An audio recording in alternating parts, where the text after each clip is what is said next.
Bueno, tengan muy buenos días, estimados alumnos. Vamos a continuar con el tema de la acentuación y tildación, segunda parte.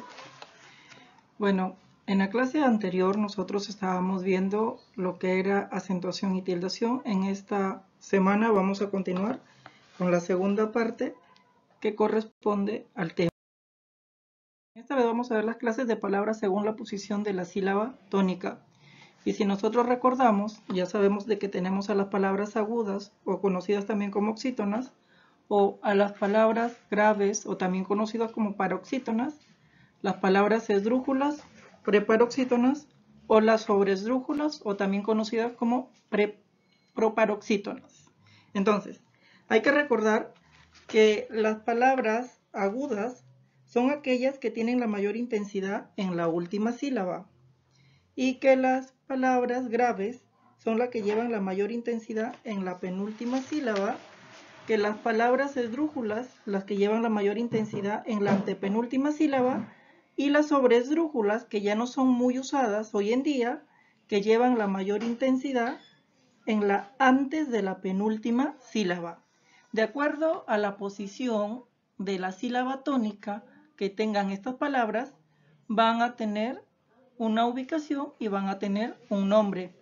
Y a la vez también van a existir reglas si es de que las tildamos o no. Entonces vamos a ver los ejemplos. Por ejemplo, en la palabra camión, en la palabra compás y en la palabra champú. Tenemos también la palabra reloj, la palabra actitud y la palabra dolor. Si nosotros observamos bien estas palabras que acabamos de leer, son palabras que llevan la mayor fuerza de voz en la última sílaba. Pero si nos fijamos nosotros en la primera línea, en las tres palabras, en las tres primeras palabras, observamos de que llevan la mayor fuerza de voz en la última sílaba, pero están terminando con una tilde. Y en la segunda línea también son palabras que llevan la mayor fuerza de voz, pero no están tildadas. Es que aquí vamos a ver la regla. La regla nos dice que cuando la palabra lleva la mayor fuerza de voz en la última sílaba y termina en vocal, en consonante N o S, vamos a tildar automáticamente. Es decir, las palabras agudas se van a tildar cuando terminen en consonante, NS o en vocal. Cuando terminen cualquier otra consonante que no sea la N o la S, no se van a tildar. Ese es el caso de reloj, actitud y dolor, que están terminando en una consonante distinta a N y S, y es por ese motivo de que no se han tildado en esos casos. Entonces, estas 6 palabras que acabamos de leer son palabras agudas porque llevan la mayor fuerza de voz en la última sílaba. Ahora observamos las siguientes palabras como es alférez, dólar, álbum, lengua, libro y computadora. Estas 6 palabras que acabamos de leer en estos instantes son palabras que llevan la mayor fuerza de voz, ya no en la última sílaba, sino en la penúltima sílaba. Pero también nosotros volvemos a observar ahí algo, de que en la tercera fila esas palabras están tildadas y las de la cuarta fila no están tildadas. Entonces ahorita veamos por qué. Porque las palabras graves, o también conocidas o llanas, se van a tildar cuando terminen en cualquier consonante, pero menos en N, en S o vocal. Y como nosotros estamos observando que en esa tercera fila, alférez, dólar y álbum están terminando en cualquier otra consonante que no es NS o que no es vocal. Y por ese motivo se están tildando, porque llevan la mayor fuerza de voz en la penúltima sílaba, ¿cierto? En la penúltima sílaba. Y en el caso de lengua, de libro y computadora, no las tildamos porque ambas palabras están terminando en vocal. Y por lo tanto la regla nos dice que no deberíamos de tildarlas si es de que terminan en vocal. Y por lo tanto, estas 6 palabras que acabamos de leer en estos momentos son las palabras graves. Muy bien. Ahora, veamos la siguiente palabra, fonética, gramática y semántica. Si nosotros observamos estas 3 palabras que acabo de leer, ambas están tildadas. Pero si nos damos cuenta, ¿cuál es la sílaba que tiene la mayor resonancia al momento de articularlas? Si nos damos cuenta, la mayor intensidad la tiene en la antepenúltima sílaba y por lo tanto, si es de que lleva la mayor fuerza de voz en la antepenúltima sílaba, vamos a estar frente a las palabras esdrújulas. ¿Y cuando vamos a tildar las palabras esdrújulas? Las palabras esdrújulas todas se van a tildar sin excepción alguna. Es decir, si tenemos la mayor fuerza de voz nosotros en la antepenúltima sílaba, automáticamente tenemos que tildar esa palabra porque la regla nos dice bien claro que todas las palabras esdrújulas se tildan sin excepción alguna. Ahora veamos las siguientes palabras. Llévatela, dígaselo, cuéntamelo. También estas tres palabras que acabamos de ver o de observar son palabras que están tildadas. Y entonces, ¿en qué posición tendrán la mayor fuerza de voz de la sílaba? Pues si nos damos cuenta, si las observamos bien, la mayor intensidad está antes de la antepenúltima sílaba. Antes de la antepenúltima sílaba, por lo tanto, son palabras sobresdrújulas. Y las palabras sobresdrújulas también todas se van a tildar sin excepción alguna. Entonces recordemos que las palabras agudas se van a tildar cuando terminan en N, en consonante NS o en vocal. Y las graves se van a tildar cuando terminen en cualquier otra consonante que no sea NS o vocal. Y las sobresdrújulas y las esdrújulas todas se van a tildar sin excepción alguna. ¿Sí? Esos son las reglas para tildar a las palabras agudas, graves, esdrújulas y sobreesdrújulas. Acentos ortográficos especiales. Cuando hablamos de estos acentos ortográficos especiales, vamos a ver qué reglas tenemos que cumplir. Por ejemplo, los hiatos acentuales. Cuando veíamos la concurrencia vocálica, recordamos cuando estábamos frente a un hiato acentual, ¿cierto? Un hiato acentual es cuando la tilde recae en la vocal cerrada y por lo tanto esta vocal cerrada va a poseer la mayor fuerza de voz. Y tendríamos una tilde disolvente porque va a haber una ruptura, ¿cierto? Cuando esté acompañada de una vocal abierta. Por lo tanto, veamos en la palabra maíz, ganzúa y venía. En estas tres palabras, maíz, ganzúa y venía, observamos de que la tilde está recayendo sobre la vocal cerrada y por lo tanto hay una ruptura ahí entre las vocales porque inmediatamente está acompañada de una vocal abierta. Veamos ahora las palabras compuestas. Cuando nosotros vemos las palabras compuestas, aquí vamos a ver que se desglosan en tres consideraciones, es decir, hay tres reglas. Veamos la primera. Tengo la palabra balón, ¿cierto? Y la palabra cesto. Entonces, para formar la palabra baloncesto tenemos primero que cumplir la siguiente regla. Nos dice que el primer elemento de una palabra compuesta debe perder la tilde en este caso. Entonces, si tengo la palabra balón más la palabra cesto y al formar la palabra baloncesto, entonces el primer término va a perder la tilde al momento de formar una palabra compuesta y quedaría de la siguiente manera, baloncesto. Entonces esa es la primera regla. La segunda nos dice si la composición se da por medio de un guión, entonces cada elemento debería de conservar su tilde. Por ejemplo, en rioplatense también es otro igual como de baloncesto. Río, tildado, platense, no, rioplatense, perdió el primer término. Luego la segunda regla nos dice de que si vamos a formar nosotros palabras compuestas por un guión, ambos términos van a conservar su tilde. Por ejemplo, teórico y práctico. Ambas llevan tilde. Pero si yo creo una palabra compuesta unida por guión, quedaría de la siguiente manera. Teórico, práctico. Y ambas conservan su tilde porque no se están uniendo. Pero es una palabra compuesta, ¿cierto? Unida por un guión. Luego veamos la siguiente. A ver. Filosófico también tengo y pragmático. Si hago una palabra compuesta unida por un guión, me quedaría de la siguiente manera.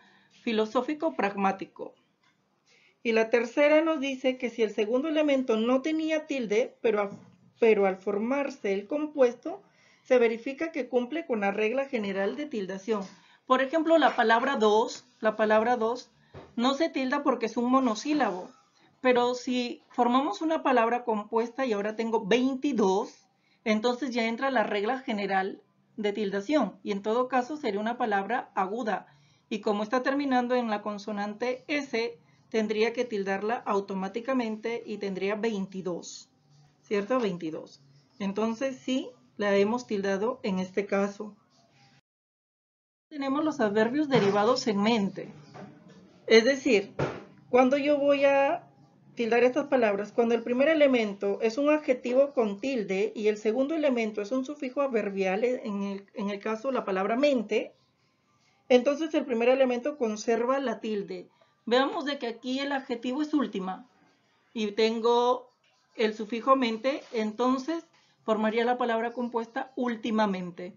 Pero en este caso, como es un sufijo nada más, entonces el adjetivo conserva su tilde y no le afectaría absolutamente en nada al agregarle la terminación mente y quedaría útilmente.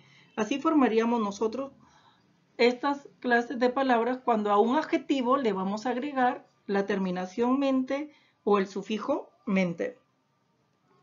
Veamos la cuarto caso, nos dice las mayúsculas no están exceptuadas de la tilde, exacto, porque antes existía una regla que nos decía de que las letras mayúsculas nunca se tildan, pero eso realmente ya no es así, porque en la última reforma que dio la Real Academia de la Lengua Española en el 2010, bien claro nos dice de que las palabras mayúsculas sí se tildan.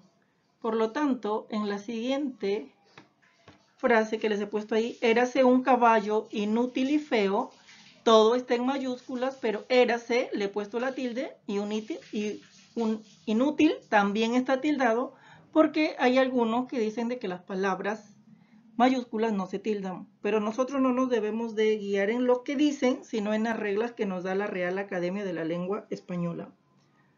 Luego tenemos los monosílabos, y por supuesto que los monosílabos no se tildan. Nos dicen que los monosílabos nunca se tildan.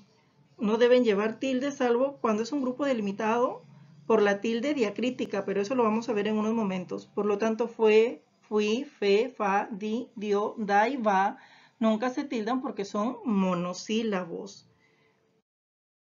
Vemos la tilde diacrítica o la tildación diacrítica, que existen en algunos monosílabos y polisílabos que van a pasar de tener la misma escritura y pronunciación, no tienen la misma función gramatical. Para diferenciar el valor gramatical de cada uno de ellos, se usa la tilde diacrítica, es decir, para ver qué categoría gramatical estaría cumpliendo en el contexto en el que se estaría utilizando.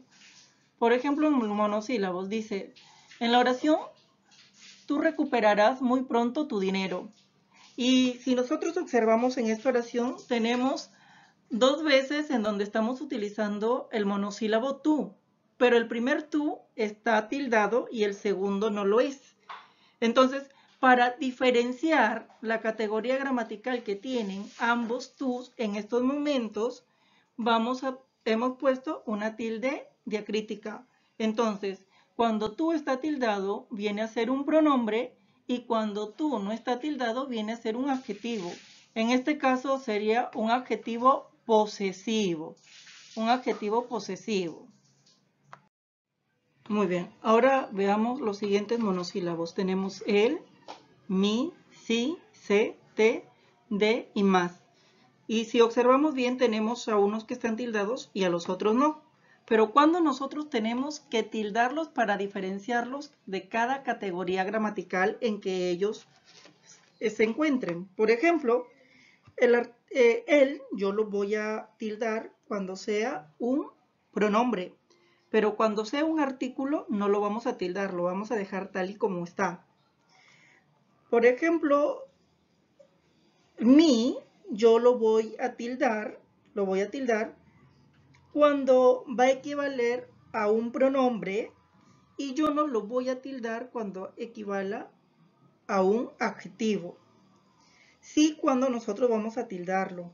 Sí lo vamos a tildar cuando sea una afirmación, cuando sea un pronombre, pero no lo vamos a tildar cuando sea un condicional. El se lo vamos a tildar cuando derive del verbo ser. También lo vamos a tildar cuando deriva del verbo saber, pero no lo vamos a tildar cuando se refiera a un pronombre, ¿cierto? Cuando se refiere a un pronombre no lo vamos a tildar de ninguna manera. Luego, T, yo voy a tildar el monosílabo T para diferenciarlo, es decir, cuando sea un sustantivo que equivala a la infusión del T, lo vamos a tildar, pero cuando equivalga al pronombre T, ahí sí que no lo vamos a tildar de ninguna manera. El D lo vamos a tildar cuando va a derivar del verbo dar y cuando no lo vamos a tildar cuando funcione como una preposición. El más lo vamos a tildar cuando se equivalga a un adverbio de cantidad y no lo vamos a tildar cuando equivalga a una conjunción. Luego vamos a ver la tilde enfática, ¿cierto? La tilde enfática. Por ejemplo, tenemos ahí en qué, quién, cuál y cuán. Por ejemplo, el qué cuando esté en un interrogativo sí lo vamos a tildar, cuando esté también en un exclamativo, pero cuando el qué equivalga a una conjunción o a un relativo, no lo vamos a tildar de ninguna manera. ¿Quién? Lo vamos a tildar cuando esté equivalga a un interrogativo o a un exclamativo. Pero cuando equivalga a un pronombre relativo, no lo vamos a tildar de ninguna manera. ¿Cuál? También lo vamos a tildar cuando equivalga a un interrogativo, pero cuando equivalga a un relativo, no lo vamos a tildar. ¿Cuán? También lo vamos a tildar cuando equivalga a un interrogativo, pero cuando sea un relativo, no lo vamos a tildar de ninguna manera. Entonces veamos en los polisílabos con tilde diacrítica. Por ejemplo, tenemos aún, dónde, cuándo, cuánto, cómo. Entonces, ¿cuándo nosotros vamos a tildar el aún? Cuando sea un adverbio. Y aún cuando equivalga a una conjunción, no lo vamos a tildar de ninguna manera. Luego tenemos dónde, cuando es un interrogativo, sí lo vamos a tildar. Cuando sea un relativo, no. Cuando sea un interrogativo, sí. Cuando sea un relativo, no. Cuánto, cuando sea un interrogativo y un exclamativo, sí los vamos a tildar, pero cuando sea un relativo, no, de ninguna manera. El cómo, cuando sea un interrogativo y un exclamativo, sí lo vamos a tildar, pero cuando equivalga a un relativo, no lo vamos a tildar de ninguna manera. Y aquí nosotros estaríamos terminando ya nuestro tema de tildación y acentuación. Espero que tengan un muy buen inicio de semana y esperemos vernos en la siguiente. Cuídense.